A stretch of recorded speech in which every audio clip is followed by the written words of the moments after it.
What kind of pregnancy and birth did you think, were you expecting, had you planned, and what was the reality of what actually happened? Well, I mean, I wasn't disillusioned. I knew it would hurt, I knew it'd be painful, I knew it wouldn't be easy. But I thought I was very prepared in that I went to hypnobirthing classes, I read lots and lots of books, I went to all the NCT classes. My idea was to have as relaxed and natural a birth as I possibly could. I thought, you know, I'm okay with pain, I can cope, and if I can't cope, there are options. So I wanted to use the birthing pool.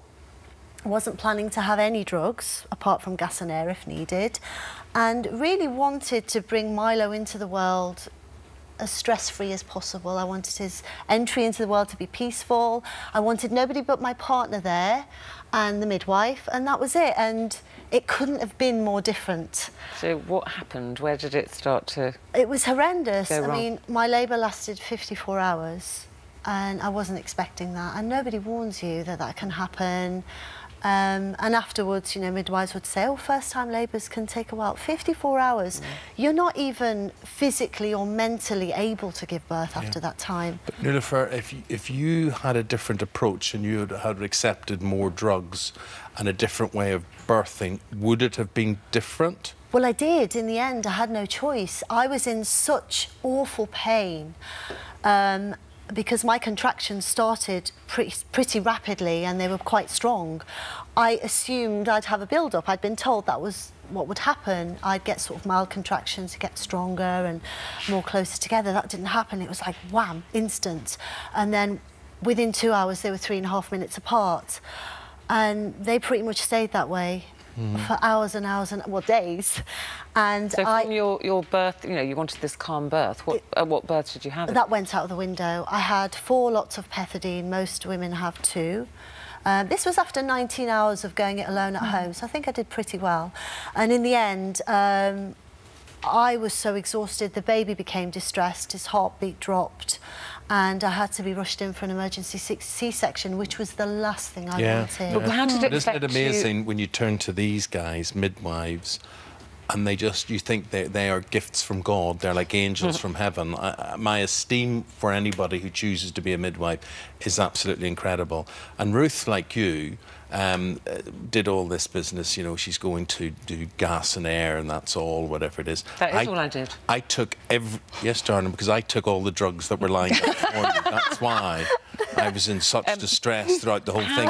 What I'm trying to say is, it's like the language you use, Nilufer and you, it's like some sort of, both of you are saying the same thing. Oh, I did that, I didn't do that. It's if it's some sort of defeat. The difference with a man is, I would say, right, what medication have you have? I'll have that, fine. So why is that seen as a defeat if you do that? Because you feel like you failed. I felt like I'd failed my son. I didn't bring him into the world in the way that I'd wanted.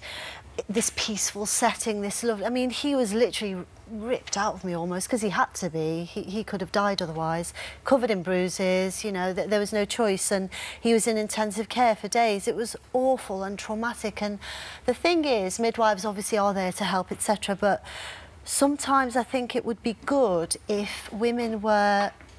They don't want to scaremonger, and there's a fine line, you know. But that is difficult, because if you're talking to someone who's pregnant, especially your first baby, you don't want to say, oh, I had the worst labour ever, because they might not. So it is a But alternatively, it is important to inform them properly. I wasn't told what to do if things went wrong, how I should cope, what things might go wrong, and the whole thing left me very traumatised. And not just the birth, but after the birth, how did it affect your relationship with your baby, with your partner? How were you feeling afterwards? I bonded with Milo straight away, but I was very, very overprotective of him because I was terrified I'd lose him. Because I'd nearly lost him, I was terrified of letting my other half take him anywhere. Didn't want him to take him outside. And did that affect your relationship? Of course it did. It wasn't fair on my other half, and I wasn't thinking rationally at the time. I was just afraid and probably a bit depressed after the birth, suffering from trauma. You know, I didn't want him to take Milo around to see his family. I was just constantly worried. I didn't sleep because I was terrified he was going to suffer from cot death, and there was so much anxiety and so much fear, and also the breastfeeding. I struggled so much with breastfeeding because for the first 10 days of his life, Milo was bottle fed at the hospital, so he didn't naturally want to breastfeed. But he's all good now. Oh, he's wonderful. Good, which is good. And thank you for talking about it.